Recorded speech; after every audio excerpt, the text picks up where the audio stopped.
Bah écoute, on y va. Bonjour, bienvenue. Donc tu es le premier invité de ma chaîne. Donc je suis très très content de t'avoir avec moi. On a parlé un petit peu en off avant, mais je vais commencer par te laisser te présenter, ce qui est un peu la tradition sur les podcasts. Je Ok, bah t'écoute. écoute, salut Laurent, et puis bah merci pour l'invitation. Alors moi c'est Johan, je suis relativement nouveau, enfin, voire même très nouveau dans le monde de l'affiliation.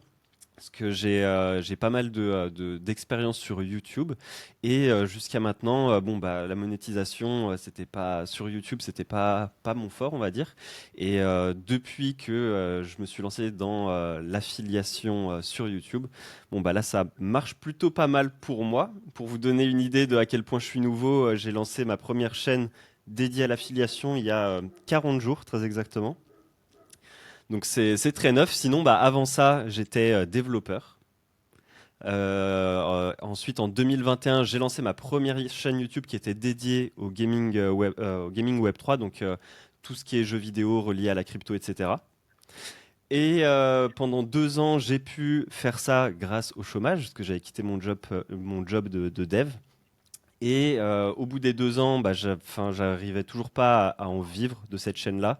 Donc du coup, j'ai bossé pour l'un des plus gros médias francophones sur la crypto, qui est Cryptost. Et je m'occupais, pareil, entièrement de leur chaîne YouTube. Donc pendant un an, j'ai alimenté leur chaîne YouTube. Et au bout d'un moment, ça me plaisait plus trop de bosser pour quelqu'un d'autre. Et c'est à partir de là vraiment que je me suis lancé dans l'affiliation YouTube. Et aujourd'hui, me voilà. Ok, et donc ta nouvelle chaîne, elle est faceless, elle est facecam, c'est toujours la Alors, même niche. Alors pour être très exact, j'ai deux chaînes dédiées, enfin trois chaînes pardon dédiées à l'affiliation. J'en ai deux qui sont faceless et une où je monte ma tête. D'accord. Et c'est tout lié à la crypto ou c'est secret ou t'es pas obligé de le dire. Non, non, ouais, c'est pas du tout lié à la crypto. C'est trois niches très différentes les unes des autres qui n'ont vraiment rien à voir. Ah cool. Et du coup, tu vois une grosse différence entre ce que tu faisais pour une entreprise qui n'est pas la tienne, du coup, et ce que tu fais maintenant, ou finalement, c'est assez proche? Ben en fait, c'est assez proche. Vraiment, le plus gros changement, c'est au niveau de l'entrain et de l'enthousiasme que j'y mets aussi, quoi. Parce que bah là, j'ai 100% de liberté dans les sujets que je veux aborder, même si Cryptost acceptait la plupart du temps, enfin, ils étaient vraiment très chill. Dès que je proposais des sujets, il n'y avait aucun problème ou quoi. Euh, mais là, il n'y a pas de sujets qui me sont imposés. Je bosse pour moi-même, donc je suis aussi beaucoup plus à regarder les statistiques. Parce que bah forcément, quand c'est pour faire croître la chaîne de quelqu'un d'autre, même si j'aime bien le travail bien fait et que j'ai une conscience professionnelle, une bonne conscience professionnelle, je pense, le fait de bosser pour soi-même, de voir croître vraiment son bébé, quoi, entre guillemets, c'est quand même beaucoup plus enthousiasmant que de bosser pour quelqu'un d'autre, quoi. Donc la différence principale, elle se joue là-dedans. Sinon, en termes de process, de montage, de publication, etc., tout ça, ça change pas vraiment. Soit j'utilise toujours les mêmes outils. Bah écoute, tu t'as quasiment posé la question que j'allais te poser. Moi, ça m'intéresse beaucoup. Ma chaîne YouTube, elle a peu de temps, elle a quelques mois. J'ai ma première vidéo qui a décollé, c'était il y a 2 semaines. Les autres, elles ont vraiment fait 100 vues. Et je veux bien que tu nous déroules ton process du coup. Euh, Vraiment, sache que plus il y aura de détails, plus ça me convient. Vraiment, c'est Ok, vraiment, je pense, le nerf de la guerre, quoi. Le workflow, comment tu vas du début à la fin. Je te parlerai du mien après si tu veux, mais moi, il est vraiment en cours de structuration et d'optimisation. C'est-à-dire que je suis ok, passé de zéro process à là, ça commence à ressembler à quelque chose d'un peu pro, je trouve. C'est-à-dire que je sais où je vais, mais c'est récent, vraiment récent, et du coup, c'est vraiment ouvert à l'optimisation. Mais alors, si j'ai un moyen de gagner du temps sur les pain points, comme on dit, euh, donc je te le bah, disais un peu en off juste avant, mais pas vraiment. Pour moi, le pain point, c'est editing, quoi. Quand il faut monter. Et en plus, j'ai regardé des vidéos et en gros, ce que les mecs qui cartonnent disent, c'est bah sous-traite l'editing, hein. Comme ça, c'est plus un pain point. plus de problème. Bah, j'avoue que enfin, j'y reviendrai du coup si je vais reprendre le process depuis le début. Mais déjà, enfin, je vais peut-être te décevoir, ce qui a pas vraiment, j'ai pas l'impression qu'il y ait vraiment de magie noire dans mon process ou quoi. Et il y a des points sur lesquels où effectivement je passe du temps. Mais déjà, premièrement, bah, c'est trouver le sujet. Donc là, avec l'affiliation en tête, je vais voir ce que font les autres dans ma niche. Avec un outil comme One of Ten ou alors vidIQ, je vais directement sur leur chaîne et avec ces extensions-là, je peux voir lesquelles de leurs vidéos fonctionnent le mieux par rapport à leurs autres vidéos. Donc avec One of Ten, je peux même carrément trier par ce critère-là. Donc ce qui apparaît en premier sur leur chaîne, ce sont les vidéos qui cartonnent, quoi. Alors là, après, il faut faire gaffe aussi par rapport à la date de publication, parce qu'il y a certaines chaînes qui sont assez corrélées à quand tu postes la vidéo, notamment si c'est des chaînes qui traitent d'actu chaude ou quoi. Bon, bah, c'est pas parce que leur vidéo qui date d'il y a 2 ans, qui traite d'une actu d'il y a 2 ans, a cartonné à ce moment-là, que si vous reprenez le sujet, vous allez cartonner aussi. Ce ne sera pas le cas. Donc ça, c'est un des premiers critères qui fait que je sélectionne mes sujets. Je m'en fais une liste et ensuite, je regarde leurs vidéos, voir ce que moi, je peux apporter en plus pour apporter plus de valeur. Je regarde dans les commentaires aussi, voir ce que les gens réclament, des questions que la personne n'a pas abordées, etc. Ben, moi, je vais les aborder directement dans ma vidéo. Une fois que j'ai ça, bon, bah, je rédige le script et là, je m'aide énormément de ChatGPT, que ce soit en téléchargeant la vidéo de mon concurrent, en la mettant dans Riverside, qu'on utilise actuellement pour tourner le podcast. Ils ont un outil gratuit de transcription. Donc là, je transcris la vidéo, ça me sort un fichier texte.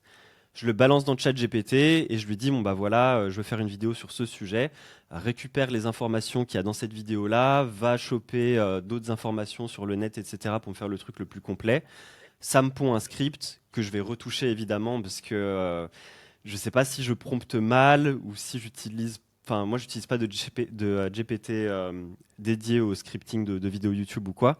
Mais bon, bah parfois le script est un petit peu chiant ou quoi, donc je vais le retaper moi-même, apporter des hooks, des astuces pour essayer de faire en sorte que les gens restent tout au long de la vidéo, même si la rétention, c'est pas forcément mon fort.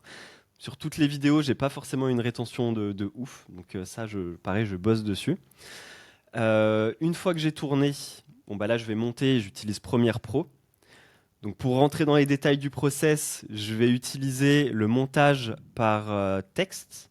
Donc au lieu de, parce que quand je vais dérouler mon texte que je vais enregistrer, je vais avoir des moments où je vais bafouiller, je vais me reprendre, je vais recommencer certaines phrases 4, 5 fois. Donc au lieu de me taper tout ça sur la timeline et genre faire play, me dire ah non ça je l'ai déjà dit, couper ce qu'il y a avant ou quoi, je fais du montage par texte et en fait j'ai le transcript de ma vidéo directement dans Premiere Pro et je peux voir directement toutes les phrases que j'ai répétées 4-5 fois. Et hop, je les sélectionne, je les supprime et ça me les coupe automatiquement dans ma timeline. Donc ça c'est un gain de temps énorme. Une fois que c'est fait, pareil, grâce au transcript, je sélectionne les pauses entre certaines de mes phrases et je peux les supprimer directement. Donc là, ça me coupe tous les blancs et ça me compacte ma timeline avec vraiment que ce qui reste.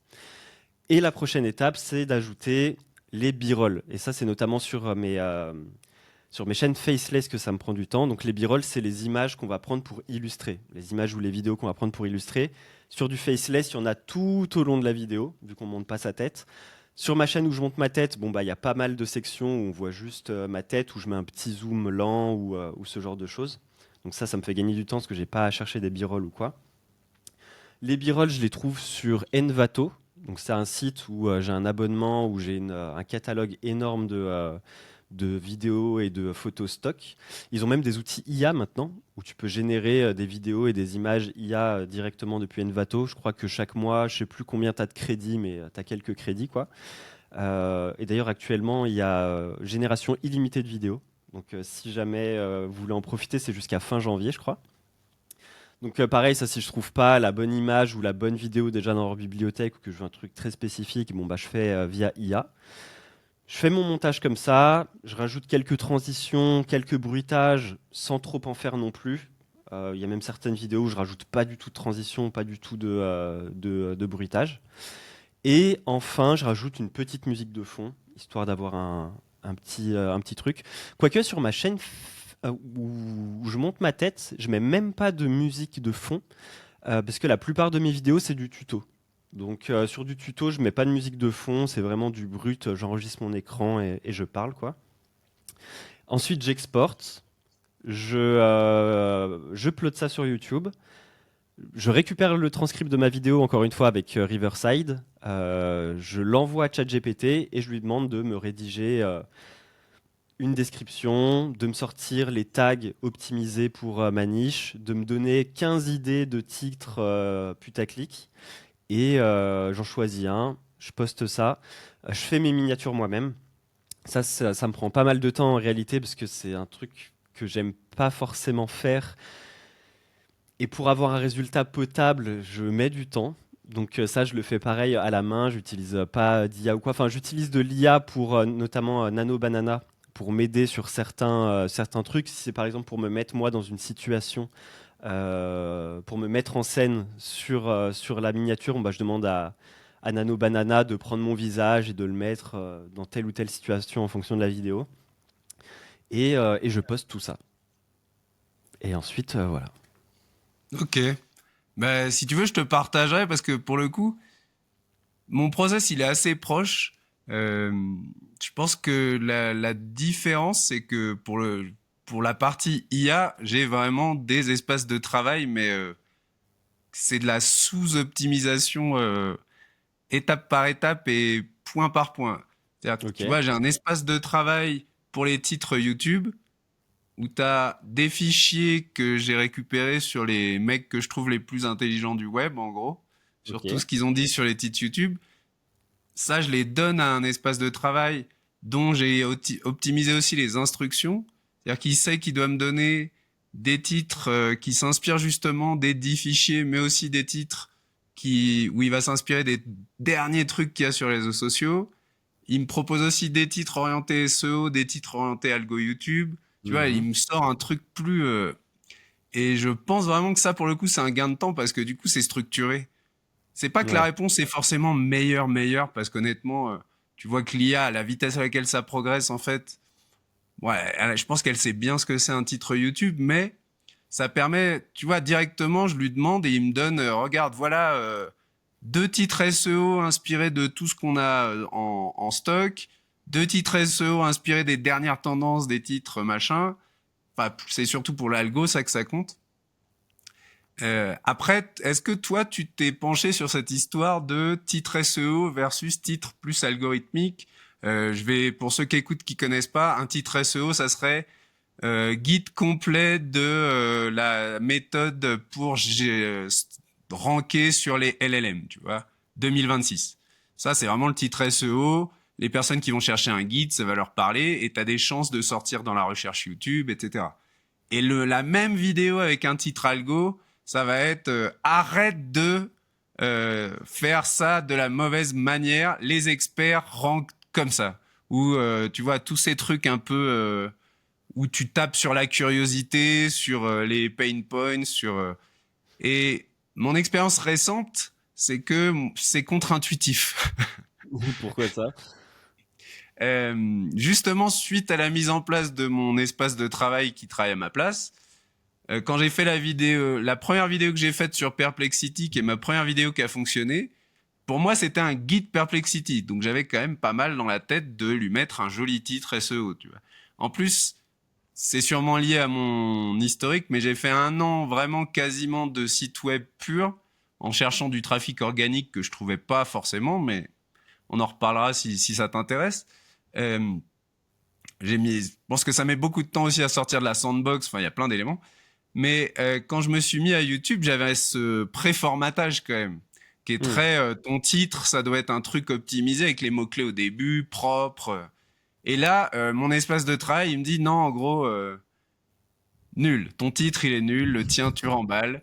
Donc je me suis dit, bah à un moment, faut faire des choix. J'écoute ou j'écoute pas, mais si j'ai bossé tout un cadre qui me propose des trucs efficients, bah je tente. Et le titre, je l'ai pas exactement en tête, mais c'est un truc genre les 7 fonctionnalités que les experts n'utilisent pas, entre parenthèses, grave erreur.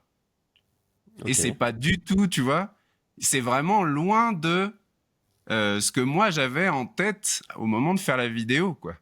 Donc, Bah ouais, carrément, hein. certes, le déroulé de la vidéo, ça a du sens par rapport à la façon dont la vidéo est structurée, mais jamais j'aurais sorti ce titre, tu vois, naturellement, c'est vraiment pas ma vibe. Bah Et surtout sur finalement, je l'ai l'automation laissé et c'est SEO, la quoi. meilleure vidéo que j'ai jamais faite, tu vois, elle est quasiment à 4K, alors que mes vidéos en moyenne, elles font 100, 200 vues, enfin, elles faisaient en tout cas. Celle-là, elle est à 4000, donc tu vois, tu peux pas, tu Effectivement. peux pas dire oui, j'avais raison. Donc forcément, ça m'a fait relativiser tout ça. Et je trouve que Alors tu parlais de rétention, je sais plus si c'était en off ou en... Mais je crois que c'était là, tu disais, c'est pas forcément mon fort. Moi, pour le coup, c'est le point fort de mes vidéos, tu vois, donc on peut en parler. OK. La rétention, c'est vraiment quelque chose où mes premières vidéos, elles avaient une rétention qui était standard, mais pas mauvaise. Tu vois, je sais pas, 50% après 30 secondes et ça descendait à 40, 30. Pour ceux à qui ça parle, là, le joli graphique YouTube qui descend petit à petit. Et mes nouvelles, je pense que maintenant, mes 4 dernières vidéos, elles sont encore à 60 au bout de 30 secondes, voire 60 et quelques. Et j'arrive à rester jusqu'à 50% sur 1 minute 30, 2 minutes. Et je pense que OK. ça, c'est assez clé pour bien fonctionner. Maintenant, j'ai vraiment tout, comme je t'ai dit, moi, c'est l'IA, mon bébé, plus que YouTube. Mais YouTube devient un autre bébé, on va dire. Et j'ai vraiment un espace de travail pour chaque petit morceau de tout ce que tu as décrit que tu fais dans une vidéo. C'est-à-dire, j'ai un espace de travail que pour les titres, un que pour les hooks, un que pour les plans de vidéo, où j'ai beaucoup, là récemment, je l'ai fait pas mal évoluer avec les histoires d'open loop, c'est-à-dire pas juste avoir un hook au départ, mais en fait être en hook permanent à l'intérieur des OK. vidéos. J'ai aucune idée, pour te dire la vérité, de ce que ça a changé dans la façon dont il me rédige mes plans de vidéos. C'est ça qui est drôle. Mais c'est dans les instructions. OK.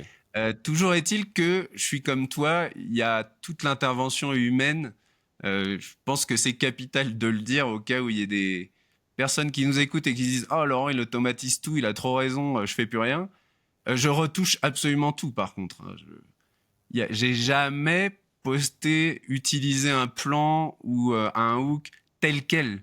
La Mmh. première version qui sort ou alors vraiment, mais c'est anecdotique quoi. Je pense Ouais, c'est qu'il y a ça prolonge bien toujours, le travail, quoi. c'est ça. Finalement, on finit par bosser quand même, si j'ose dire.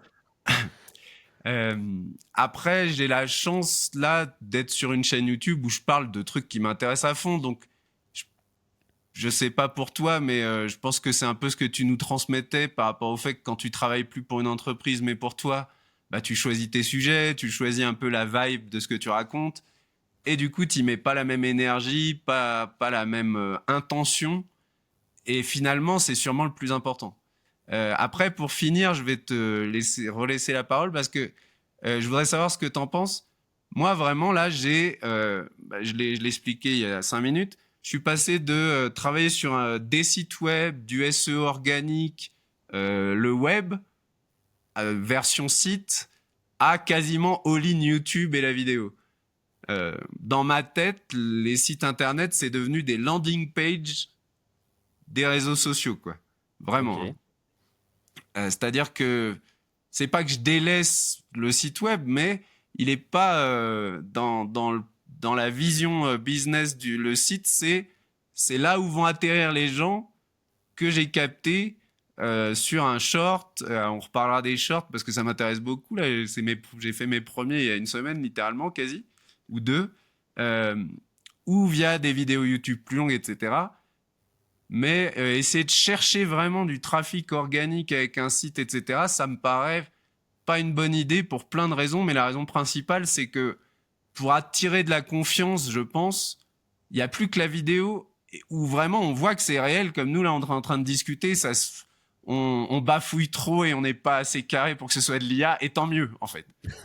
Parce que je pense que rapidement les gens vont finir par être tellement gavés de clones, de headgen, de trucs tout fait parfait, propre et propre ou pas, mais en tout cas ils vont s'éduquer quoi. Et qu'est-ce qu'on va chercher? On va chercher de l'authentique parce qu'on aura envie de sortir justement de ce truc.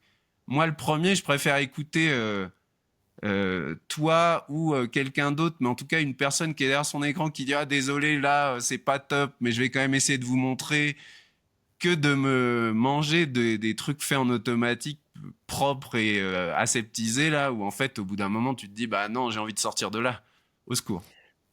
Bah, surtout, je pense, dans l'affiliation. Après, dans l'affiliation où effectivement tu vas, je pense, plus accorder ta confiance si jamais tu ressens vraiment l'humain derrière. Tu sais, si tu veux vendre des produits ou des services, quelqu'un qui te dit, bah ça c'est un service que j'utilise vraiment tous les jours, qui te montre la façon dont il l'utilise, qui te donne des anecdotes, tout ça et tout, tu vois.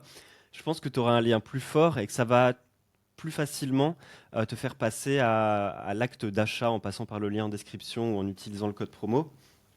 Et, euh, et ouais, moi, vraiment, l'IA dans mon contenu, comme je le disais, enfin, même au niveau de la voix, bon, bah, ma chaîne où j'apparais moi, c'est moi. Et même mes chaînes faceless, en fait, c'est toujours ma voix. Alors, si j'avais voulu être vraiment 100% anonyme ou quoi, j'aurais pu faire du voice to voice, donc via Eleven Labs ou quoi, donner ma voix, mon intonation, etc. et juste changer ma voix. Je le fais pas parce que, bah, je sais pas, pour l'instant, flemme et pas envie de payer ce service ou quoi, tu vois. Mais je pense vraiment ouais, que l'humain a une importance. Par contre, je sais pas si jamais. Moi, c'est ce que je pense aussi, que les gens vont en avoir marre de cette déferlante d'IA sur tout ce qui est contenu, etc., parce que ça apporte un côté un petit peu impersonnel. Mais je pense que si tu le fais bien, que tu apportes toi-même, tu sais, les anecdotes que tu inventes un petit peu un personnage ou quoi, potentiellement les gens pourraient s'y attacher. On le voit notamment en Asie avec les VTubers, donc les influenceurs virtuels, quoi, où c'est des avatars qui parlent, etc. Ça cartonne là-bas. Je ne sais pas si c'est uniquement culturel ou quoi, mais potentiellement les gens pourraient s'attacher à ce genre de personnage virtuel aussi, quoi. Bah écoute, je suis partagé, hein, je crois à 100% que les influenceurs virtuels bien faits, ils vont continuer à cartonner. Ouais. Et en même temps, je pense qu'il y aura ouais, deux trucs simultanés, quoi. En même temps, si t'es très fort et que tu lances des influenceurs Instagram qui n'existent pas, tu peux très bien faire des millions de vues et je pense que ça peut durer. Parce qu'en plus, il y a un vrai, je sais pas si t'as vu la fille qui s'est mariée avec son IA en Asie, enfin tout ce genre de choses, mais finalement, il y a aussi une espèce de mouvance où les gens disent ouais, mais si l'IA elle me parle mieux que mon ami ou mon conjoint, bah ça me dérange pas Ouais, en ouais, fait. non, c'est vrai, c'est vrai, c'est vrai. Et c'est hyper bizarre hein, de dire ça, mais en même temps ça existe et tu vois bien que c'est pas deux personnes, hein, c'est quand même, je pense plus. Alors bon, je sais pas ce que ça dit de notre société et tout ça. Ça, c'est un autre débat. On va pas lancer un atelier philo complet, mais en tout cas, je pense que les deux vont coexister. Je suis entièrement d'accord avec toi sur le fait que vraiment, je pense que si t'es très bon, que tu fais des vidéos d'un influenceur ou d'une influenceuse, mais qui a une vraie, bah, c'est toujours pareil avec du travail derrière. Donc, qui a une histoire qui va être tout le temps cohérent avec ses anecdotes, qui a voyagé à tel endroit et qui va en reparler 2 mois après en disant oh tiens ça me fait penser au voyage en Grèce. Et tout ça n'existe pas, mais c'est pas grave parce que c'est quali, vraiment ultra quali. Ça, il n'y a pas de raison que ça marche pas, hein, honnêtement. Ouais, je pense Moi, aussi, hein. je sais que les shorts, c'est un truc que je consomme très peu parce que j'ai pas Instagram, j'ai pas TikTok. Enfin, j'ai des comptes juste pour aller voir, mais je suis pas utilisateur. Euh, mais je vois que rien que la très faible utilisation que j'ai de Facebook, malgré tout, des fois, il arrive à me choper sur les shorts. Hein, c'est terrible. Aspirateur à temps, ça, hein. Ouais, Enfin, bah moi, c'est je un sais que peu, ouais, c'est ce qu'on monétise tous en fait, c'est l'attention des gens. Hein. Ça, faut en être bien conscient. Pour ceux que ça intéresse d'ailleurs, j'ai passé un peu de temps sur la chaîne YouTube d'un anglophone, Calaway. Je sais pas si ça te parle. Pour le non. coup, je trouve que son contenu gratuit, même si son job c'est t'envoyer sur son SaaS et ça se cool, hein, y a pas y a pas de secret, mais son contenu gratuit est vraiment très très quali si tu comprends l'anglais. Après, il est doublé automatiquement par YouTube dans 10 langues maintenant. Hmm. Tu peux l'écouter dans toutes les langues, mais bon, Ça reste moins la vibe est pas la même pour le coup. Mais vraiment Callaway très très bien et c'est drôle parce qu'il y a une semaine je pense ou deux il sort une vidéo par semaine et une semaine ou deux il a donné son process de création avec IA. Alors il y a la moitié de la vidéo où il explique comment utiliser son SaaS donc ça tu peux trash. Mais l'autre moitié de la vidéo c'est très quali et c'est très proche de ce que tu viens de nous dérouler. Mais vraiment. Au niveau du process, tu veux dire? Ouais ouais ouais. Ok. C'est un process en 5 étapes, un idée donc est très proche de ce que tu as expliqué, même s'il propose plusieurs manières d'avoir des idées. La première, des idées personnelles, c'est-à-dire vraiment ce que toi tu connais et donc tu as une idée qui vient de toi. La deuxième, d'aller en chercher sur d'autres niches, c'est-à-dire aller voir ce qui se fait ailleurs ou sur d'autres plateformes. Alors ça, pour le coup, euh, intéressant, je m'y suis penché un peu du coup. Aller voir sur les autres plateformes ce qui existe par rapport à ta niche, Ok. au lieu d'aller voir que sur ta plateforme. Et ça, c'est pas mal. Pour le coup, ça m'a ouvert quelques portes. Mais il a dit, voilà, 95% des idées, c'est aller copier l'existant, analyser l'existant et rebondir dessus. Et il a dit exactement ce que tu as dit. Et ça, je pense que c'est le vrai hack. C'est-à-dire, phase 2, faire des recherches et voir comment on va améliorer le contenu. C'est-à-dire, pas se limiter à copier un truc qui a marché, mais level up quelque chose qui a marché pour faire une différenciation. Trouver aussi un autre angle marketing. Moi, je viens du marketing à la base. Ok. Je t'en ai pas parlé, mais j'ai une formation d'école de commerce au départ. Donc, je suis très, très marketing. Alors, c'était il y a longtemps, hein. J'ai arrêté en 2009. Mais de 2002 à 2009, j'ai fait des missions, des stages dans des entreprises, des grandes entreprises privées. Tu vois, Coca-Cola, Hewlett-Packard, des choses comme ça. Donc, j'ai quand même une formation au départ qui est mainstream et qui est marketing, quoi. Ok. Marketing et commercial. Mais c'est vrai que quelque part, ça influence quand même toujours ce que je fais parce que dès que je pense pro, bah, j'ai ces réflexes-là qui, tu vois, pour moi, c'est Ça revient, inclus. quoi. Bah oui, naturellement. Non, mais c'est drôle parce que ça date vraiment, hein. Je suis professeur depuis le 2009, donc tu vois, ça fait presque 15-16 ans. Et tout ça, c'est loin, donc tu pourrais te dire, bah, c'est du passé, on n'en parle plus. Mais en fait, ça remonte, il y a des automatismes, des trucs. Est-ce que t'es pas Ouais, professeur de marketing, du coup? moi, je suis pas. Non, non, je suis professeur de primaire à l'étranger maintenant. Ok. Donc, Ah oui, dans en le réseau primaire. de la l'AEFE. Rien à voir, hein, vraiment. Tu peux pas faire plus. Enfin, si, tu peux faire plus loin toujours, mais ce que je veux dire, c'est que c'est quand même très éloigné. Euh, Disons que quand je travaillais dans le privé, la quête de sens, elle était vraiment tellement loin que là, j'ai pas. Hmm. Ça fonctionnait jamais, quoi. Ça fonctionnait quelques mois parce que nouveauté, t'apprends des choses. Mais dès que je me posais un peu, je me disais, oh là là, mais là, je tiendrai jamais 5 ans et encore moins 10, 15, 20.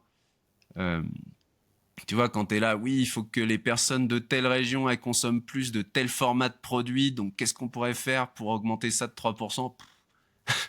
Ça te saoule. Bah, si tu veux, ça peut être rigolo quelques mois, mais après, bon, c'est toute une planète aussi, hein. Après, c'est sûr que mon premier salaire de sortie d'école était supérieur à mon salaire actuel, tu vois. Bon, Ok. t'as pas les Mais, mêmes.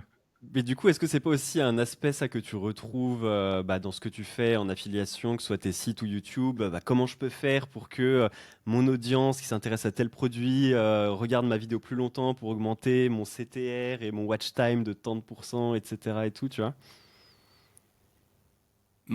J'ai pas la même. En fait, comme je peux faire ce que je veux, bah, je vends ce que je veux. Hmm. Alors, je me voile pas la face et j'ai fait exprès d'utiliser le mot je vends. C'est-à-dire que tu vends quand même quelque chose. Même si pour l'instant, moi, la partie monétisation, c'est pas l'axe principal, mais j'espère que ça le deviendra, on va dire. Mais je me voile pas la face sur le fait que je vends quelque chose, mais c'est quelque chose que je choisis complètement. Déjà, il y a une valeur que je peux y mettre ou pas, mais que moi, je choisis de mettre. J'ai le but de transmettre des trucs quand même intelligents à mon audience. Donc, je les prends pas pour des cons. Alors que quand tu vends des produits de grande consommation, très honnêtement, on prend quand même pas les gens pour des génies, quoi, hein. Alors après, c'est incroyable. Enfin, on pourrait faire 200 podcasts sur le marketing parce que c'est impressionnant. Le marketing, ça a une puissance et une efficacité, y compris sur les personnes qui savent comment ça marche. C'est incroyable. T'as beau savoir, en fait, tu peux pas te défendre, quoi. Il y a aucun moyen. C'est tellement bien fait que les Mm, mm. produits, si t'en mets plus à hauteur des yeux dans les rayons, bah les gens ils vont en prendre plus. Point barre. Il y a pas de Ils ont beau être intelligents et tout, ils arrivent, c'est à la hauteur de leurs yeux. Il y en a 4 devant eux au lieu d'un seul. Bah, tu sais que tu vas avoir X% en plus de. Voilà, ça marche et ça marche, hein. Et les marques, etc. Et tu vois, la marque, pour moi, c'est un truc super important.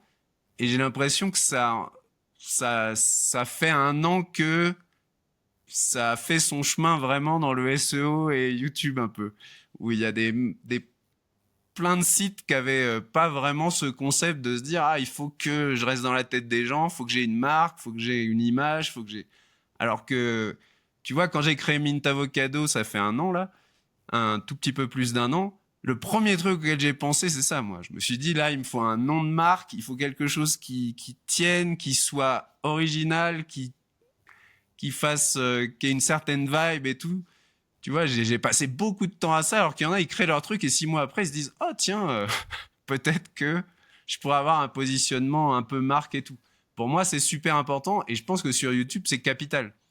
Je pense qu'il y a une faiblesse globale là-dessus. Tu vois, par exemple, tu vois beaucoup de chaînes YouTube et elles font plein de vues, hein, je dis pas, mais elles ont pas de cohérence dans les miniatures, par exemple.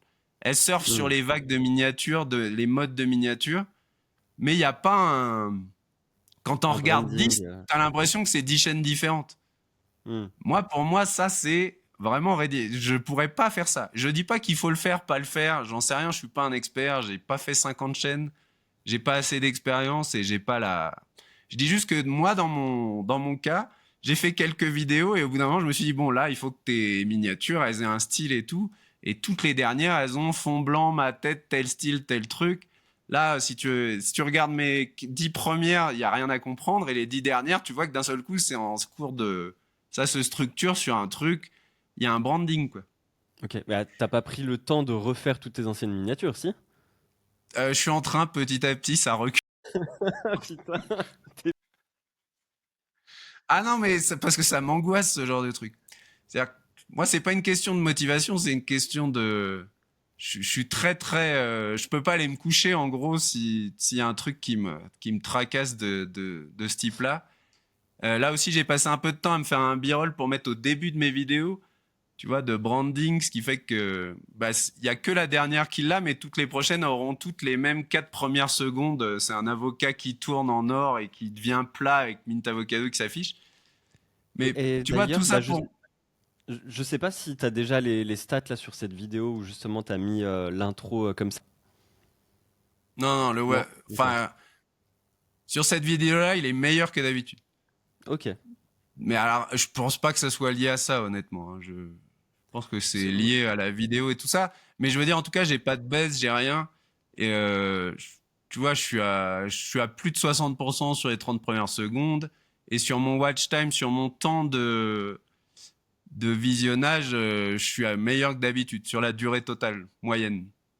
Ok. Plonger les gens dans une histoire pour ensuite dérouler ma vidéo. Des fois ça marche, des fois ça marche pas. Je sais pas. Je suis toujours en itération, essayer de trouver des choses. Alors, pour le b-roll en question de début de vidéo, là, il est ultra court, hein. C'est vraiment chou, poum, paf, on Ok. passe à la vidéo, hein. C'est pas Ok. Ok. tananana. Une intro avec de la Non, mais musique, voilà, un c'est pour générique. dire, je sais pas combien de secondes il dure. Il était très court et je l'ai coupé à la fin parce que déjà, je trouvais que ça s'arrêtait sur logo et qu'il y avait une espèce de pause dont je voulais pas.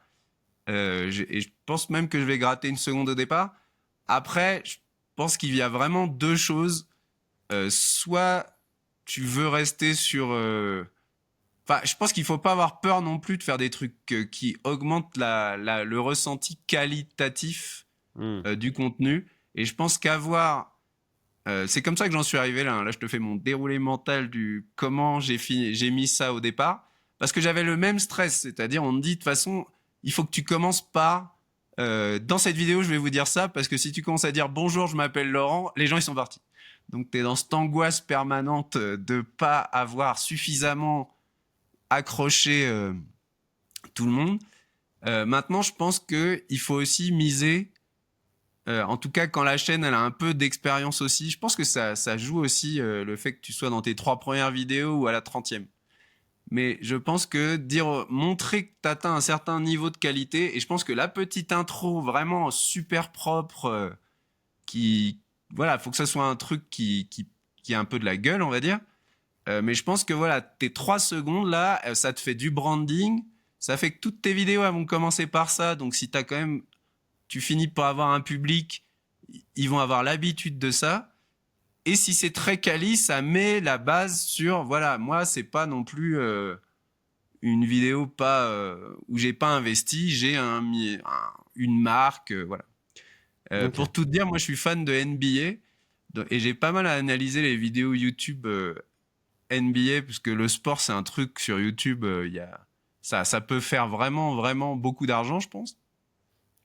Et une chaîne que je regarde beaucoup, qui s'appelle Golden Hoops, bah justement, il a 3 secondes au début de toutes ses vidéos. Ça dit I'm a fan of Golden Hoops. Et t'as toujours la même musique en fond, t'as toujours la même image un peu classe, et hop, ça démarre. Et c'est très très court, mais c'est au début de toutes les vidéos. Et je me suis fait la réflexion que sur moi, bah finalement, tu vois, c'est quand même un petit effet Oui, Drink ça reste en tête. Coca-Cola, tu vois. Ah Ou ouais, la moi, j'avoue petite, que j'ai. je sais pas si tu te souviens des petites notes d'un tel, là. Chaque fois que tu avais un tel, tu avais des Ouais. petites notes de musique, toujours les mêmes. Ça, en marketing, c'est surpuissant, tu vois, pour le coup. C'est vraiment, on le sait, c'est prouvé 1 milliard de fois scientifiquement. Même petite note de musique, même logo, même tadam, en boucle, en boucle. Au bout d'un moment, ça fait son effet, quoi. Mm, Donc ça mm. dépend ce que tu cherches aussi, je pense. Moi, j'avoue que j'en suis pas à ce point-là dans le branding. Là, à chaque fois que j'ai lancé une de mes chaînes, que ce soit le nom et le logo, c'était fait en 30 minutes à l'aide de ChatGPT, quoi. Je lui dis, ouais, donne-moi, enfin, je veux faire une chaîne sur tel sujet, donne-moi tant d'idées de noms. Il me les sort, je sélectionne celui qui me plaît le plus. Je lui dis, vas-y, propose-moi des idées de logo. Il me sort 10 idées. Je lui dis, bah, génère-moi celle-là, c'est l'idée qui me plaît le plus. Hop, j'upload ça sur YouTube, j'enchaîne la première vidéo, je poste et branding vraiment. Moi, je me dis, on verra après quoi. Même si là, je vois que toi, dans ta tête, ça doit dire, oh putain, qu'est-ce qui se passe? Non, parce que au final, le plus important, c'est de lancer, c'est de faire des vidéos, c'est de créer et c'est d'apporter un truc qui va parler aux personnes qui sont en face. Et moi, je mets totalement la charrue avant les bœufs, tu vois, par exemple. C'est vraiment, je sais bien que là-dessus, c'est pas cohérent et que je passe trop de temps sur des sujets qui devraient pas me prendre du temps à ce moment-là. On est Ok. tout le temps Pareto 20-80.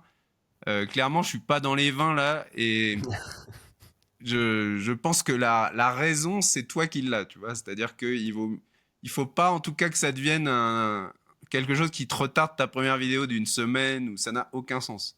Après, c'est ce que je te dis, c'est juste que je suis imprimé, Ouais, ok. c'est inclus dans mon ADN pro, et du coup, bah, voilà, je peux pas lancer le truc et me dire, oui, on s'en fiche, on verra s'il y a une marque ou pas.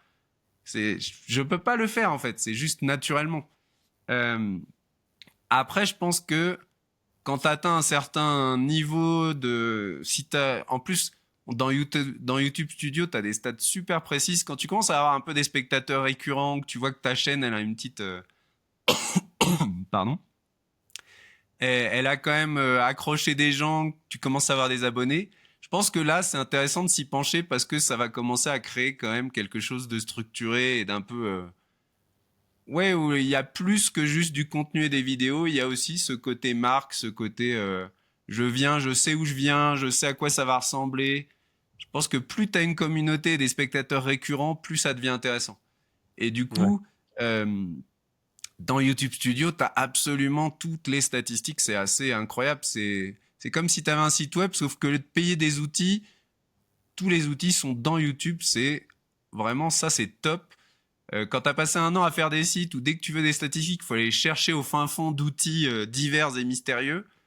Là, franchement, YouTube, c'est agréable, hein. Il arrive, il te dit voilà, les statistiques les plus importantes, c'est celles-là. Je te les mets en premier. Tous les graphiques sont prêts. Tout est.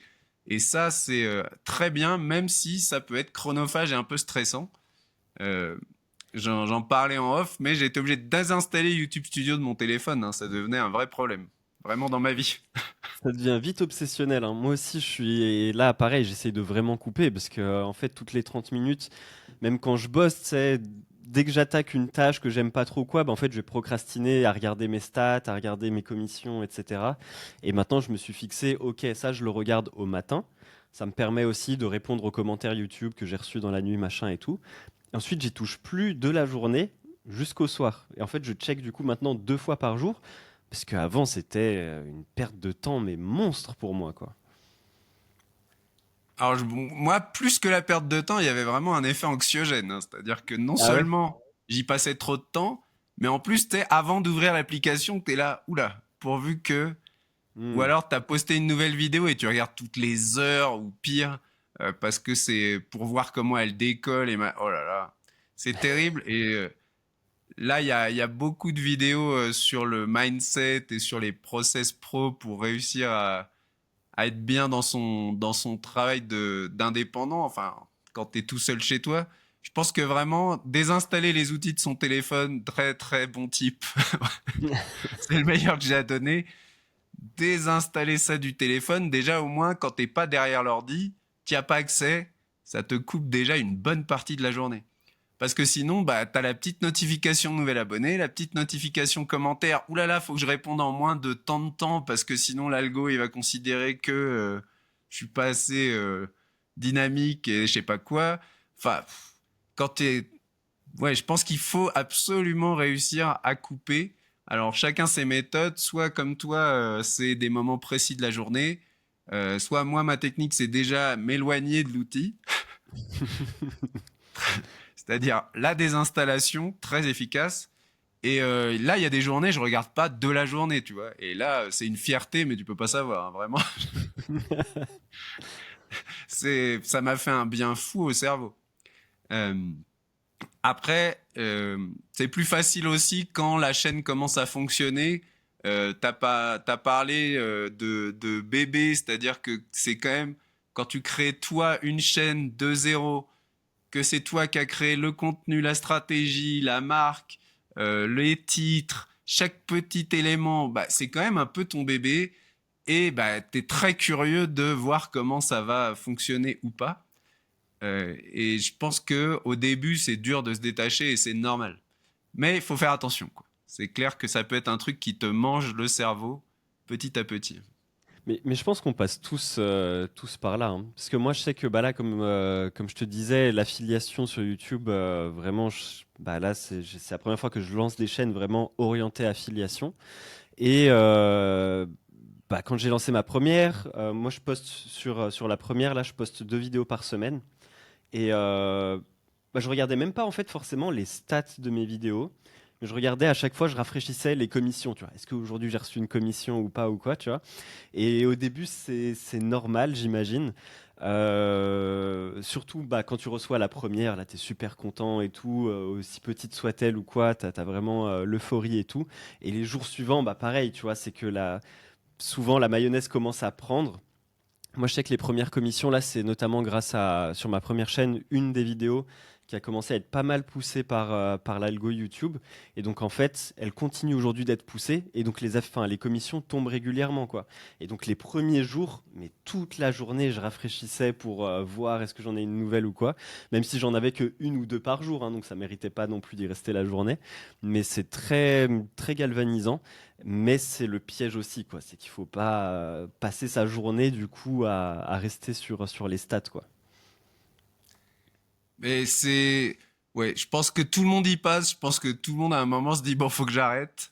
La clé, c'est de réussir à arrêter, quoi. Parce que quand tu commences à y passer un certain temps quotidien entre les stats, franchement, quand j'ai démarré la chaîne YouTube, j'avais X sites web, mais déjà j'en avais trop par rapport au fait que c'est pas mon métier numéro un.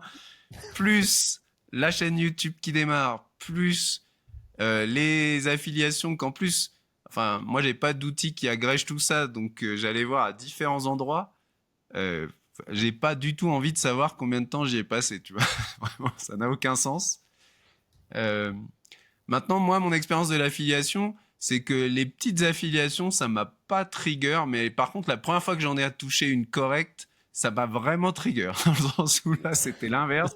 Je me suis dit, ah ouais, quand c'était 5 dollars, 7 dollars, 3 $50, bon, ça m'a pas vraiment, je me suis pas accroché au truc. Après, j'ai jamais eu un truc qui décolle et qui fait que j'en avais tous les jours où j'aurais pu suivre ça un peu en live.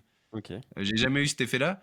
Par contre, une fois, c'était pile en plus à l'aéroport, je descends de l'avion, j'allume le Wi-Fi, ça me dit, boum, vous avez gagné 112 dollars. Et là, j'étais là, oh, viens, on va manger là.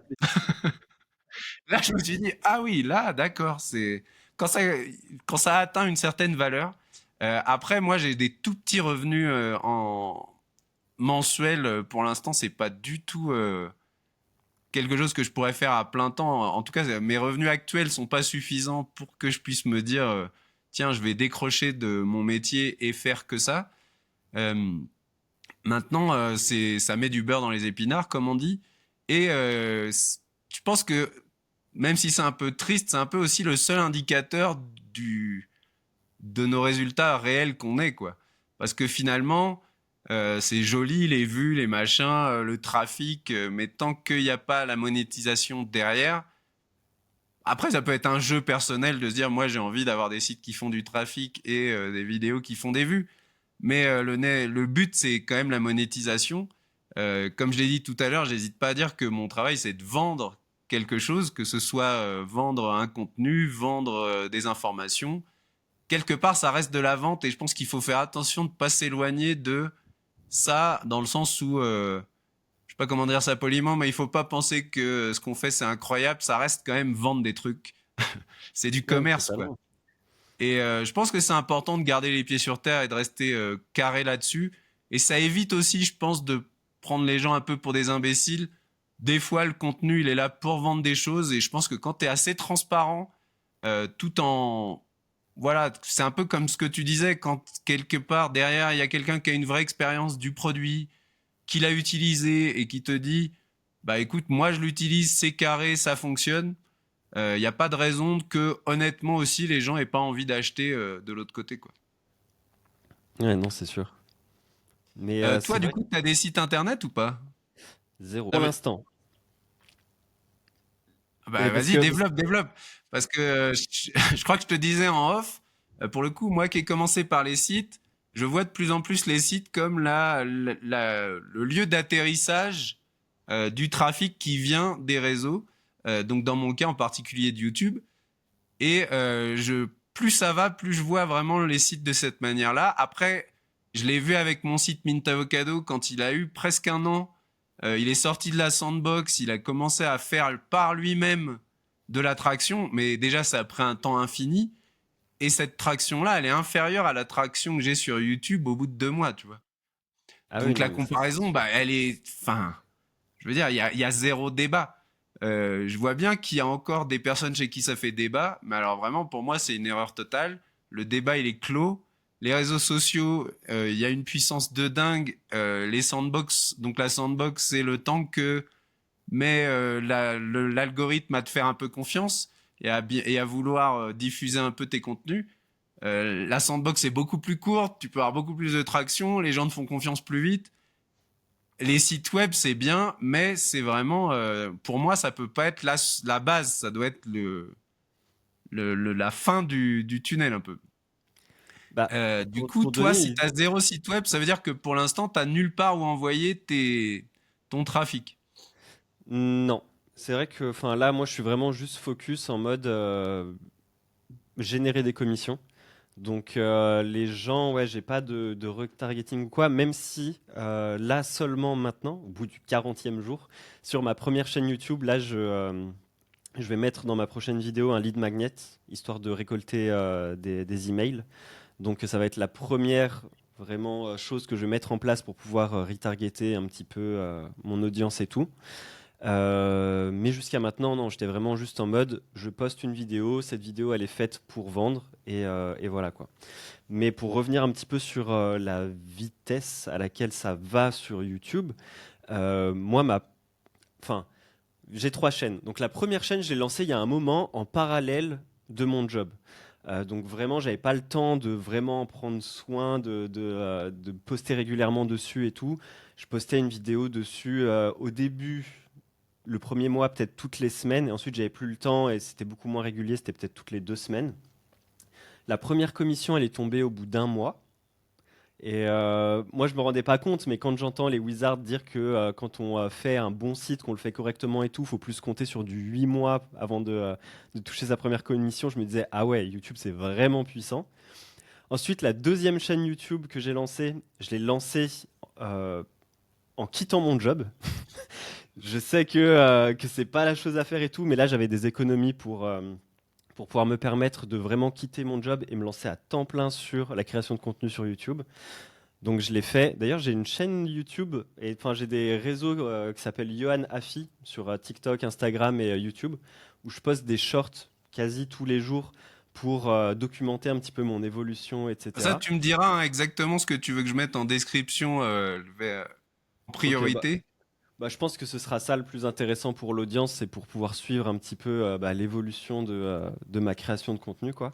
Et d'ailleurs, ma première chaîne YouTube que j'avais lancée en parallèle de mon job, celle-là, je documente pas, parce que le concept de mon compte Yohanafi, c'est j'ai quitté mon job pour vivre de YouTube.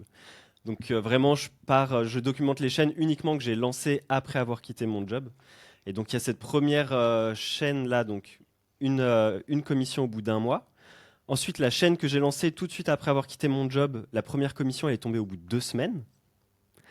Et la troisième chaîne que j'ai lancée, la première commission est tombée au bout de 2 jours. J'ai posté une vidéo qui a fait 11 vues, j'avais un abonné, et la première commission est tombée, quoi.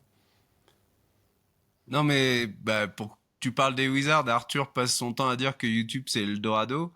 Euh, YouTube, c'est vrai, pour quelqu'un qui veut s'y investir et faire les choses correctement, c'est toujours la même chose. Hein, on va mettre des petits bémols, mais Bien sûr. c'est un truc où la porte est ouverte pour l'instant. Et je pense que pour l'instant, il n'est pas négligeable euh, parce que mon avis, c'est que vraiment, c'est des cycles, tout est toujours cyclique un peu. Bon, là, c'est plus des convictions personnelles, mais je crois beaucoup aussi que je pense que YouTube, là, on est dans un cycle où c'est en train de monter, ça prend le pas. C'est peut-être le meilleur. Finalement, c'est peut-être le moteur de recherche sur Internet le plus intéressant. Parce que on est beaucoup SEO versus LLM. Est-ce que les gens ils cherchent sur Google classique ou sur ChatGPT, Perplexity et compagnie? Et on oublie, on sort un peu du débat YouTube, mais YouTube c'est la deuxième porte d'entrée du web. Je sais plus à combien de milliards ils sont de recherches jour, mais c'est démentiel, c'est monstrueux, c'est énorme. Et peut-être qu'on devrait repositionner ce débat en SEO, GEO, YouTube, franchement. Et YouTube et TikTok, Instagram que je connais moins. Mais je sais plus qui j'ai écouté expliquer que sur TikTok, il y avait de la vraie recherche, au sens où il y a des utilisateurs Oui. TikTok qui cherchent des mots-clés. Et donc finalement, tu peux très bien te positionner sur TikTok en enfin je sais pas, on peut pas appeler ça peut-être SEO, mais tu peux l'appeler TTEO si tu as envie. On va inventer un mot pour sortir dans les médias. Mais ce que je veux dire, c'est qu'on sous-estime, je pense, beaucoup la recherche dans les réseaux sociaux.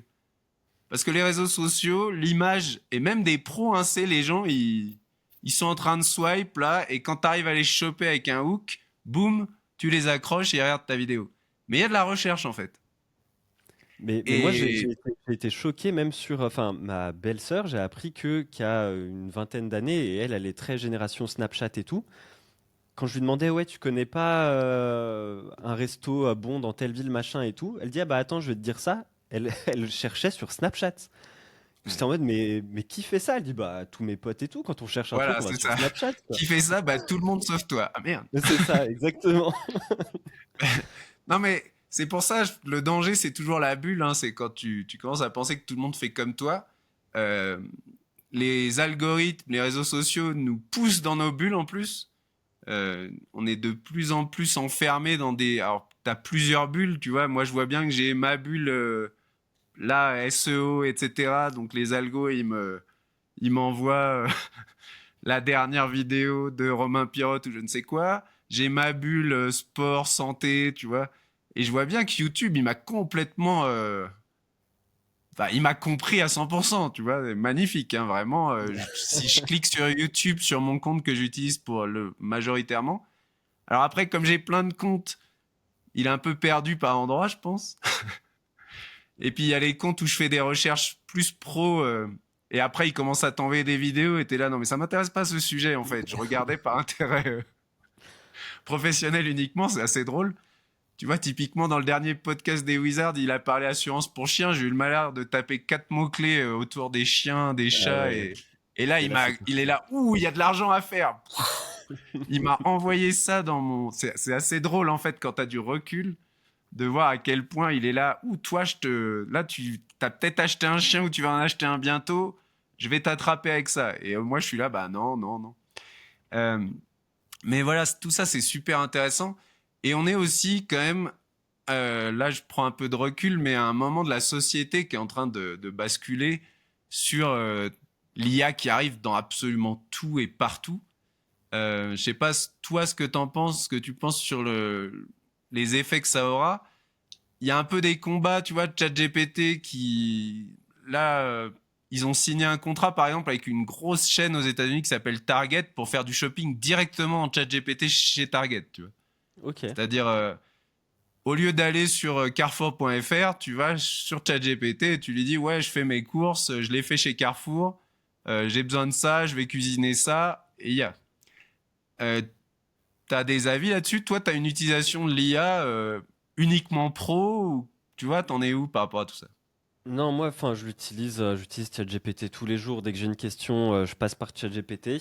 Est-ce que je passe encore par Google?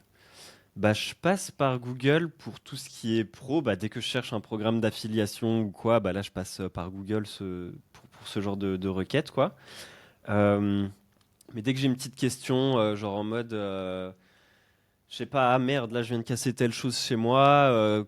Est-ce que c'est grave? Comment je fais pour le réparer, machin ou quoi? Il m'explique ou quoi? Même si pour ce genre de choses, là, encore une fois, j'aime bien aller sur YouTube, tu sais, avoir une explication vraiment visuelle, une vidéo tuto, etc. Euh, je trouve ça quand même bien. Mais sinon, à part des trucs très spécifiques comme ça, ouais, je suis assez full chat GPT, hein. Je sais pas Ok, toi, mais enfin, et tu t'as testé d'autres IA? Moi, par exemple, tu vois, pour moi, alors c'est un, ouais, ça va être un jugement, mais moi, je pense que si t'es que sur ChatGPT, tu rates quelque chose. Tu vois, ok, par exemple, euh, moi, j'utilise beaucoup Perplexity et ChatGPT et Gemini. J'en utilise plusieurs.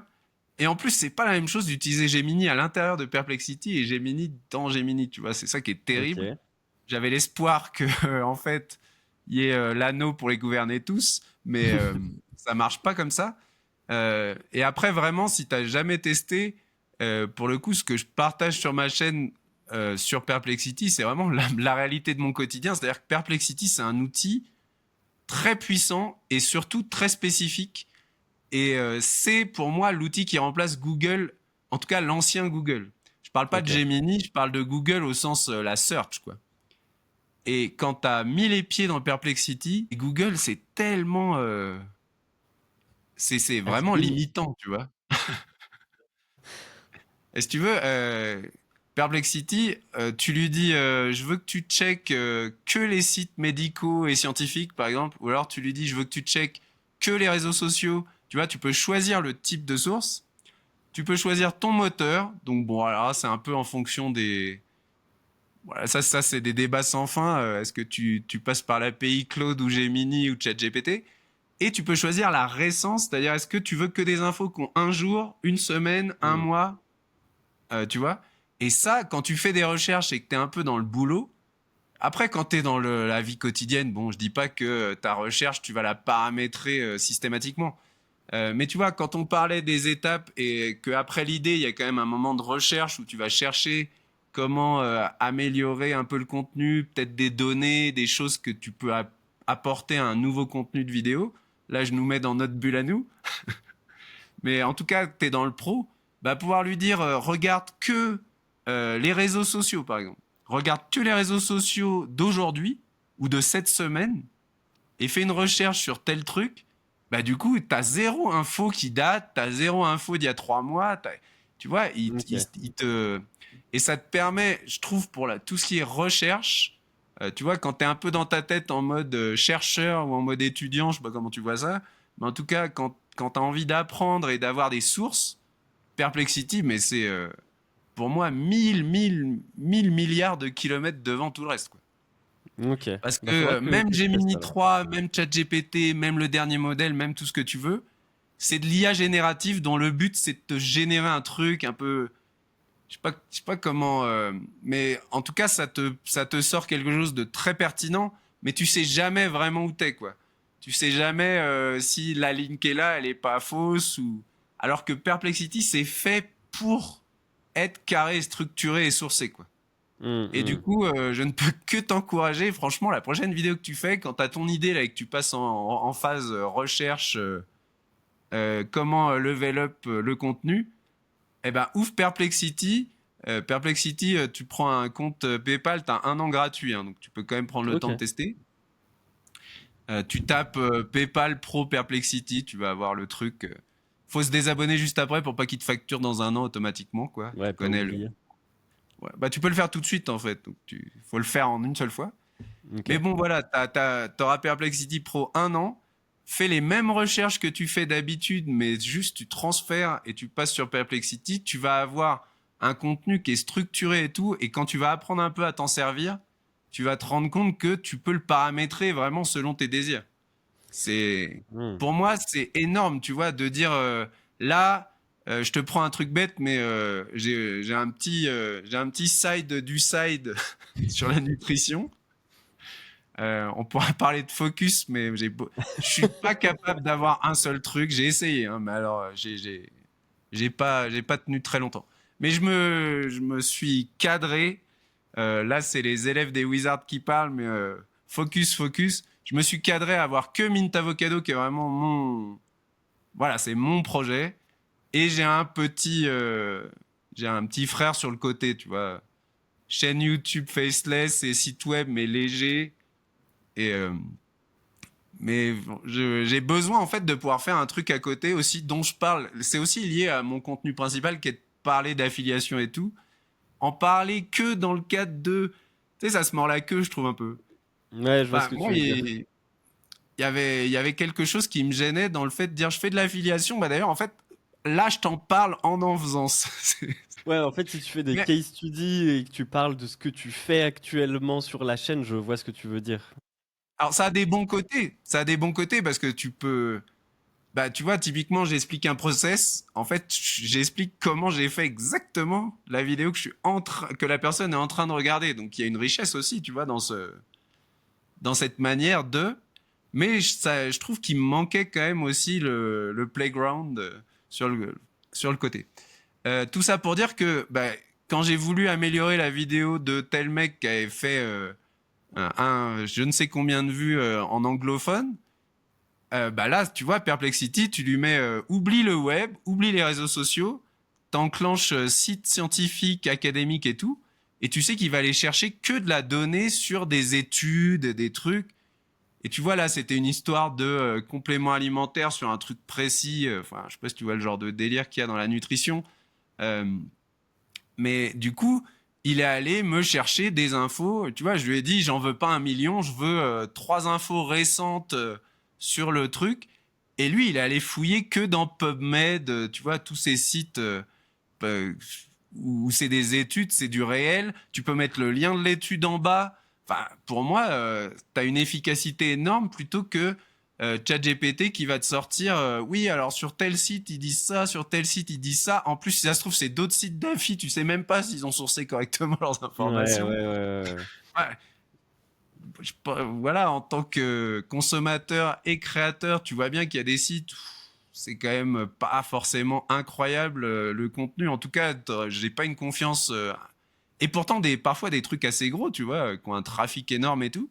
Du coup, ChatGPT, Youpi, va les prendre dans leur top 3 et dire ouais, ouais, c'est super. Et d'ailleurs, 80% des gens, blabla, tu cliques sur la source, ça t'envoie sur un site. Le site, il y a 3 pubs sur les côtés et un gros CTA, vas-y, achète. Bah non, en fait, j'ai pas envie que mes infos elles viennent de là. Et donc, vraiment, bah, moi, je suis vraiment très, très... je suis biaisé, hein, c'est-à-dire que je suis un fan de Perplexity, soyons clairs, mais je suis fan avec des raisons aussi objectives, quoi. Non, mais Et j'avoue en tout que cas, ouais, je pense qu'il faut pour le vraiment scripting, tester. ouais, bah, je testerai, ouais, parce que c'est vrai que pour la recherche d'infos, comme tu dis, le fait que les infos soient fiables, récentes et tout, c'est pour certaines de mes chaînes, c'est important, donc je regarderai ça. Ouais, alors, dans les chaînes, ça te permet de citer la source facilement.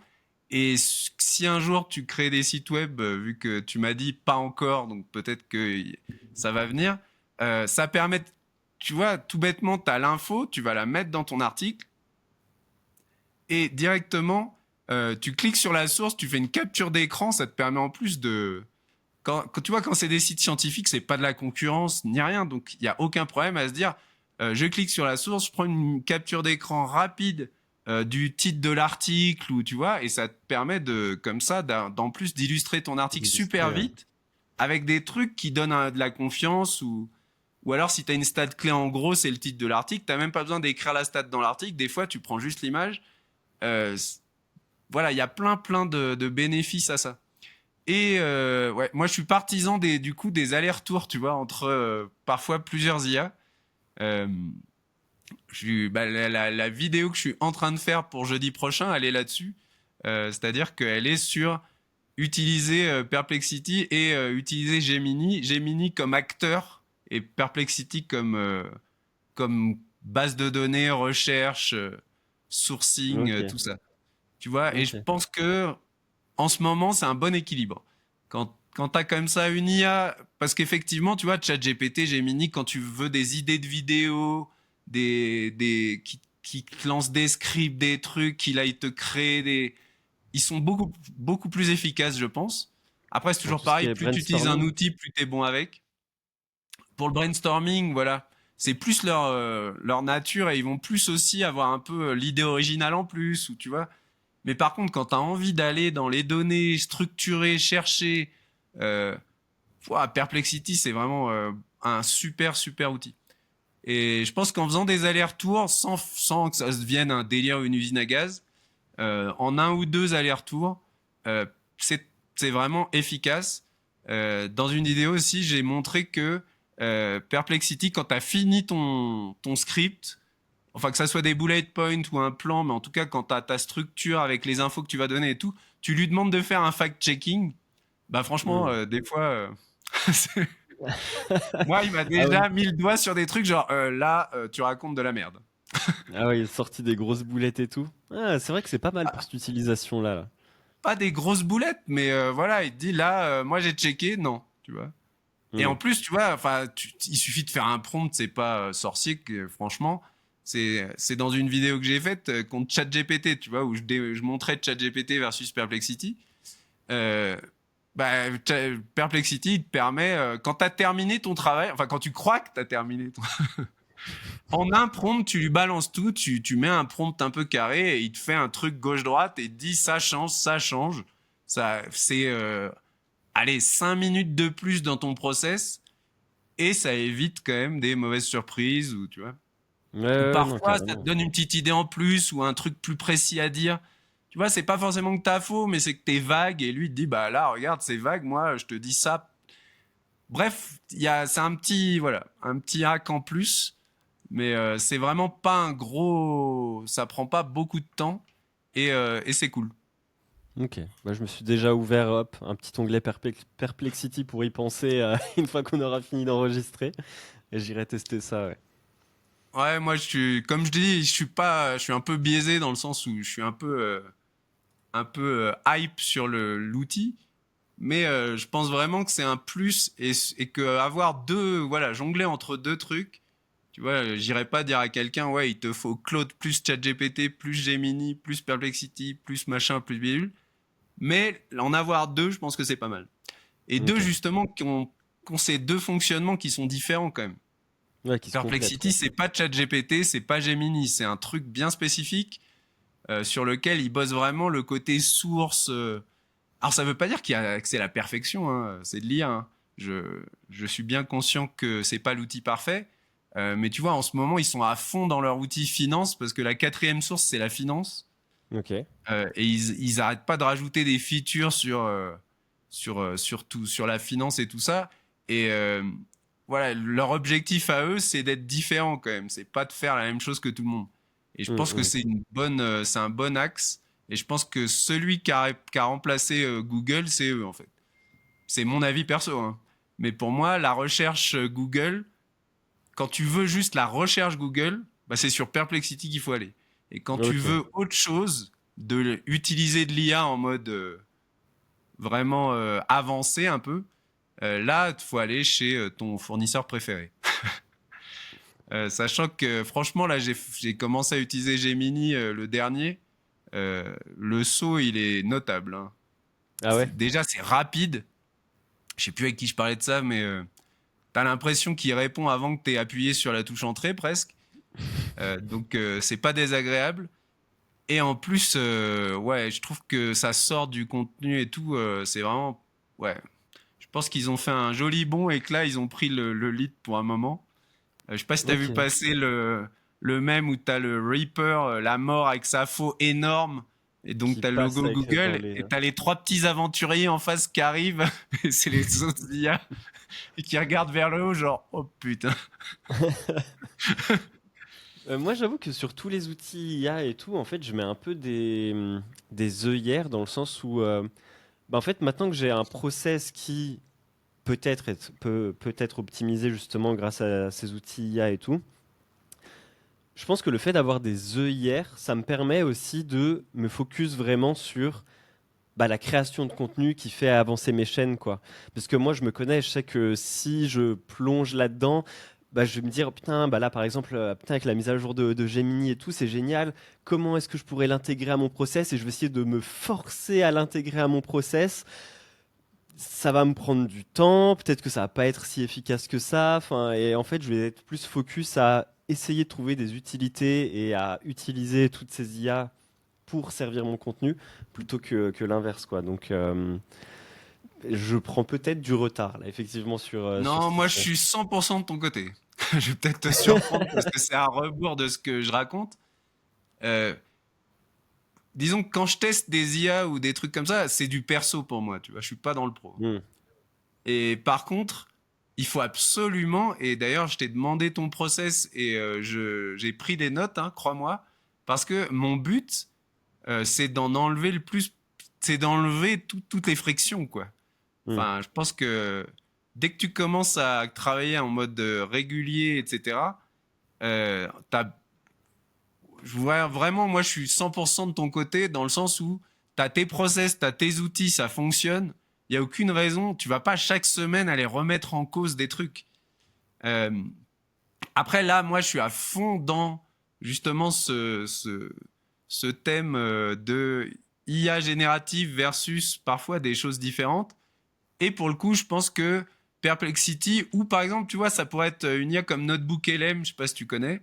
Si, ouais. C'est Tu vois, je dis Perplexity parce que je sais utiliser, je suis à fond dedans et donc pour moi c'est le plus efficace. Mais quelqu'un qui me dirait non, moi je préfère NotebookLM, aucun problème dans le sens où c'est aussi une IA dont le but c'est utiliser des sources pour te sortir un truc structuré que fait avec des sources que toi tu lui donnes. Donc j'imagine qu'on pourrait dire remplace Perplexity par NotebookLM. Mais Hmm. je pense que pour le coup tu peux augmenter en valeur en utilisant comme ça des IA bien spécifiques quand tu es dans de la recherche sourcée, documentée, tout ce type d'activité pro où ton but c'est pas justement qu'ils partent dans tous les sens ou qu'ils te proposent des idées originales. Là, t'es pas là-dedans. T'es dans une vision différente où tu as envie d'avoir des données fiables, des données peut-être ultra récentes, ou alors tu veux les données de telle vidéo. Parce que du coup, là, ça me fait penser à NotebookLM. NotebookLM, tu peux lui filer des vidéos YouTube en source. Je veux dire, c'est quand même assez puissant, hein. Ouais, non, c'est clair. Mais alors, bon, c'est pareil, NotebookLM, c'est un truc que j'ai pas envie d'y plonger parce que je vais y passer toute ma life. Là, on parle de focus. NotebookLM, danger, tu vois. Je me dis, oulala, si tu commences à rentrer là-dedans, il faut créer une autre chaîne YouTube.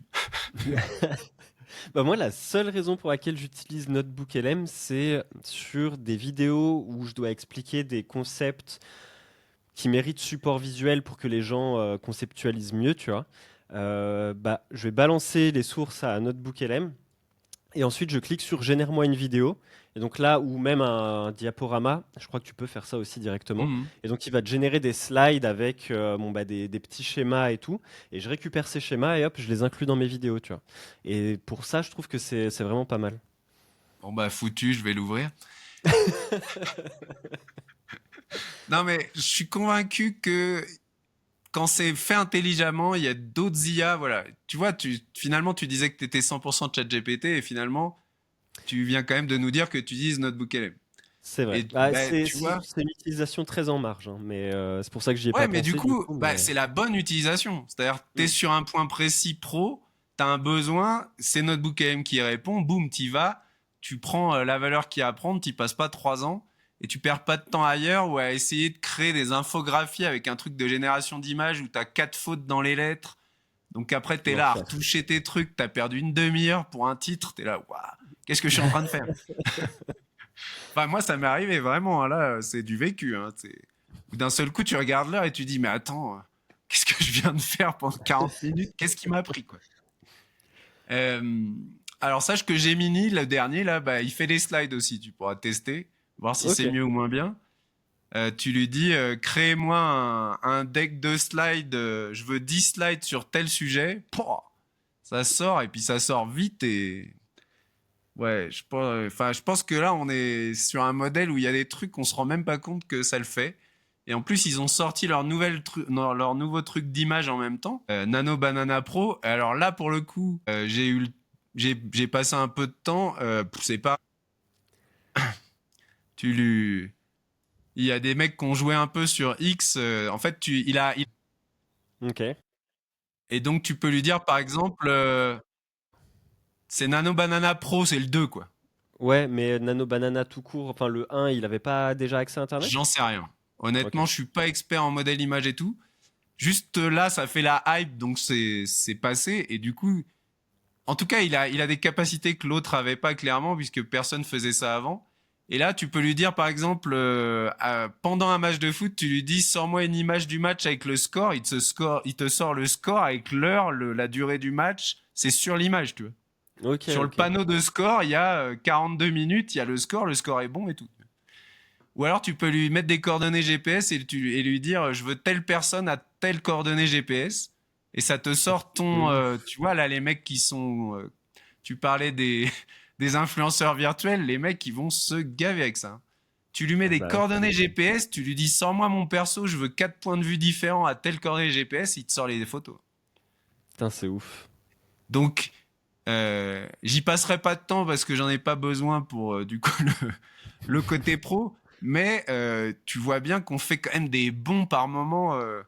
Tu vois là, Gemini, franchement, ils ont mis un petit coup de pression là. Tu vois, les autres à mon avis, ça va bosser pendant les vacances et pendant les fêtes de Noël. Parce que... Ah, c'est Non ça qui mais est là, bon d'un avec la seul coup, il y a des concurrence. trucs. Tu vois, ça marchait pas il y a un mois, et là maintenant, non seulement ça marche, mais ça marche encore Fort. beaucoup mieux que, tu vois. Et ça, c'est incroyable. Après, quel est ton avis sur le... Est-ce que tu penses qu'il y a une IA qui va s'imposer en 2026, que quelqu'un va marcher un peu sur les autres, ou qu'on va rester comme on est là, Claude, Gemini, ChatGPT, j'en oublie, Grok et leurs amis? Je pense que on va, pendant un moment en tout cas. Bah, après, comme je t'ai dit, moi je mets un peu des œillères et tout, donc je suis pas vraiment au fait, au jour le jour de la façon dont ça avance et tout.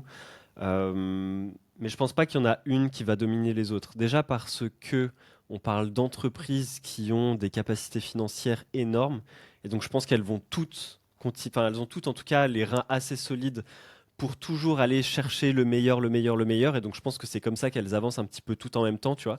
Et en fait, pendant quelques mois, tu vas en avoir une qui va être au-dessus sur certains points, l'autre, elle va rattraper son retard, et on avance comme ça, tu vois.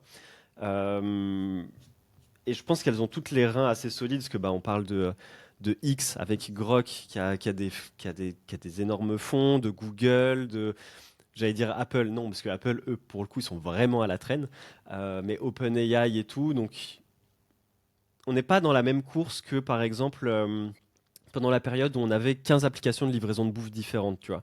Où là, elles étaient toutes en mode, on se saigne un petit peu les veines, quoi, dans l'espoir d'être celui qui va tenir assez longtemps pour survivre. Et donc, au final, il y en a deux maintenant qui sont majoritaires. Bah, tu as Deliveroo et Uber Eats. Je sais même pas s'il y en a d'autres, en vrai. Mais tout ce qui est Foodora et tout, ça a disparu. Je pense pas qu'on soit dans le même cas ici, tu vois.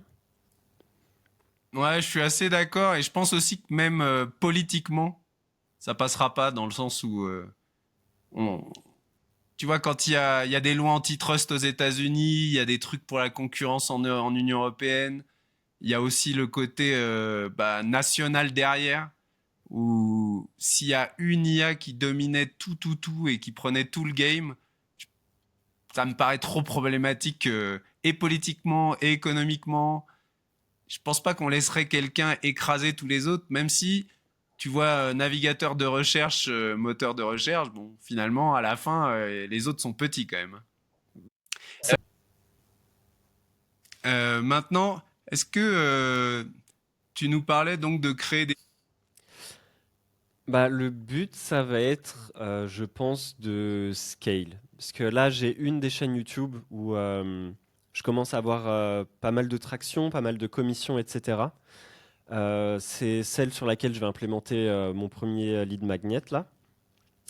Et donc, l'idée, ce sera vraiment de faire en sorte que mes commissions ne viennent pas uniquement de ma chaîne YouTube, et avoir une plateforme sur laquelle je vais pouvoir rediriger les gens, faire du mail, me positionner sur Google et vraiment scale en dehors de YouTube et potentiellement à terme, enfin développer un branding aussi. Tu vois, on en parlait. C'est vrai que moi, je pense pas branding first quand je lance une chaîne, parce que je torche le nom et le logo en 30 minutes. Mais là, une fois que je vois qu'il y a de l'attraction et que ça vaut le coup de se pencher sur cette niche, c'est là que je vais développer mon site, que je vais développer mon branding, etc. C'est ma logique en tout cas et c'est ma façon de faire les choses. Et potentiellement, même à terme, vu qu'à la base je suis développeur, potentiellement développer des mini SaaS ou quoi. Mais ça, c'est vraiment, là, je pense vraiment long terme, quoi. C'est vraiment la dernière étape du scaling, je pense. Mais voilà, quoi. C'est pour apporter un petit peu plus de profondeur aussi à tout ça. Et du coup, ouais, on en est à 1 heure et demie de podcast. Je pense qu'on peut aller vers la fin. Est-ce que toi, il y a un sujet dont tu avais envie de parler, quelque chose dont, comme on dit parfois, est-ce qu'il y avait une question que j'aurais pu te poser mais que je ne t'ai pas posée et qui aurait été pertinente? Non, pas particulièrement, hein. Pas particulièrement, il n'y a rien qui me vient comme ça. Moi, j'ai dit tout ce que j'avais à dire, j'imagine. Donc voilà. Moi, dans les sujets que j'avais imaginés, il y en a un dernier. On n'a pas parlé du sujet le plus clickbait, c'est-à-dire SEO, GEO. Est-ce que toi, tu penses que ça va rester équilibré longtemps? Est-ce que tu penses que les LLM, ChatGPT et compagnie, ils vont décoller et qu'à un moment, la recherche classique... Alors, je distingue bien la recherche Google classique de Google plus IO, Gemini et tout ça. Moi, j'habite en Bolivie. Je veux dire, quand je fais une recherche Google, il me sort trois quarts de la page, c'est de l'IA, et on clique quasiment plus sur les liens des sites en dessous.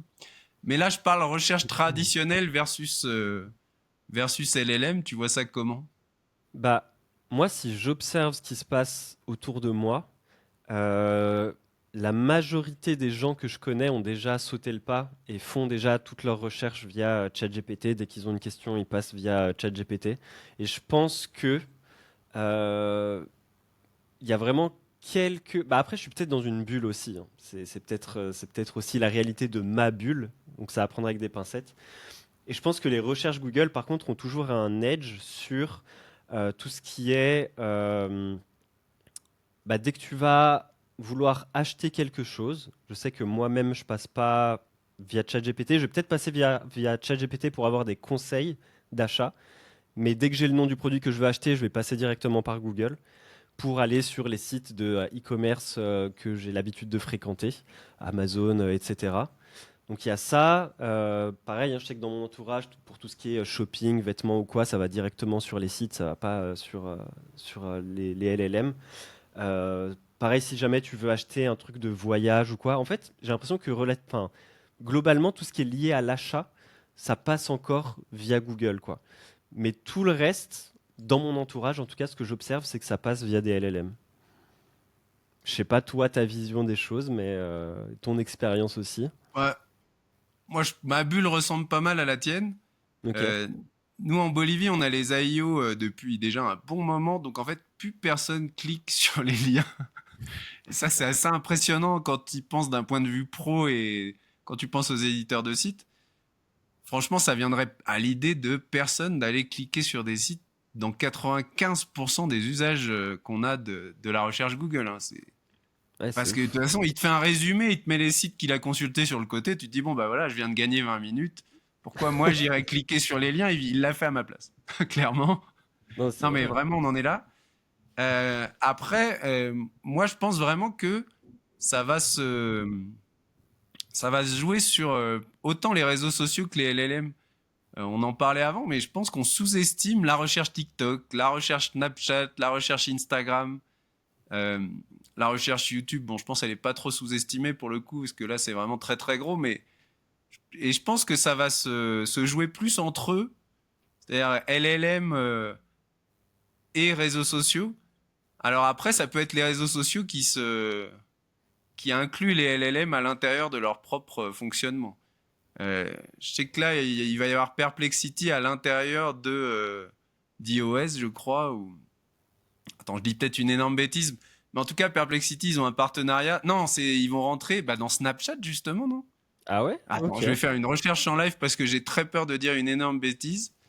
Mais Et là, ta recherche, tu l'as fait. là, je la fais dans Perplexity. Ok. Je demande à Perplexity avec quoi il va. Bah, en fait, c'est ce que je te dis. Moi, j'utilise plus Perplexity que quoi que ce soit, quoi. Vraiment.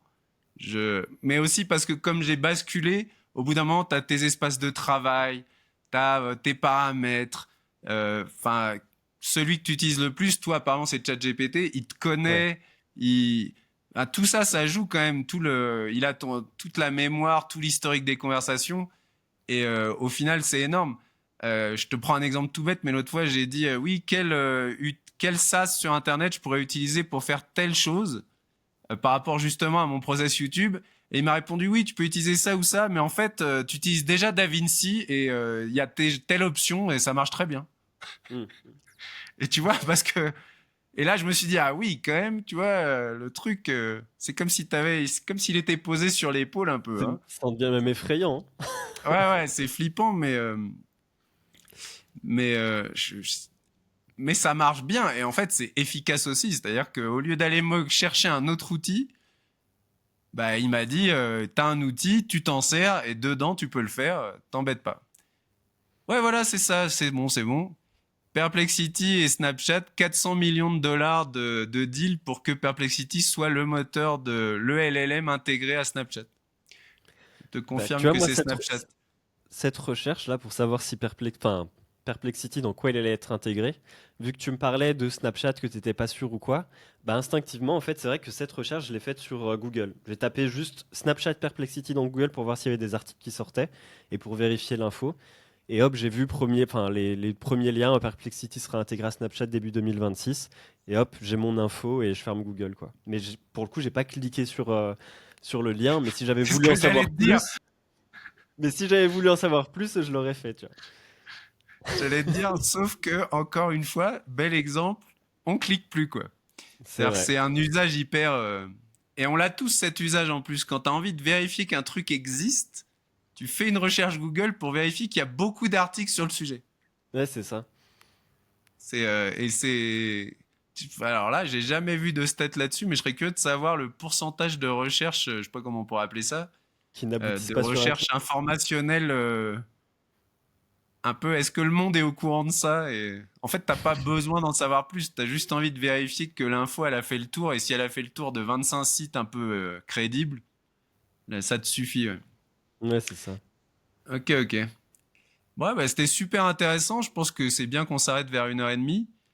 C'est pas Quand mal, ouais, j'aurai je pense. coupé une ou deux bêtises que j'ai dites, on sera à 90 minutes pile. En tout cas, je te remercie beaucoup d'être venu. Pour moi, c'est une expérience super agréable. C'est une expérience que j'ai vécue une première fois avec Ares. Je sais pas si tu connais, il a une Non. grosse chaîne YouTube où il fait beaucoup de Ok. lives. Il fait et des lives et des choses en direct, plus des vidéos. Enfin, pour le coup, sa chaîne YouTube, elle a une autre dimension que la mienne, en toute honnêteté. Ok. Mais du coup, lui m'avait invité un peu par hasard. Il est aussi dans la Wizard Academy, donc c'est un peu la secte. Mais c'est vrai que, franchement, pour moi, un des intérêts principaux, c'est le réseau, hein, en toute honnêteté. Le réseau, je trouve ça super important. Partager, je trouve ça super important. Comme tu l'as si bien dit, on est quand même beaucoup tout seul et un peu dans une bulle. Et pouvoir partager avec d'autres personnes, échanger, parfois ouvrir les yeux sur quelque chose, je pense que c'est vraiment, vraiment très chouette. Mais encore une fois, merci beaucoup. Bah, merci à toi. Je pense que si tu as envie de revenir d'ici quelques mois, n'hésite pas à me ping Bah, avec sur, euh, plaisir. sur un moyen de communication de ton choix. Vraiment, je trouve ça très cool. Et encore une fois, je pense que c'est vraiment un enrichissement réciproque. En tout cas, dans mon cas, c'est vraiment très, très cool. Ah, j'ai appris plein de choses aussi, donc très cool. Bah super, on va s'arrêter là. Je coupe. Ça marche.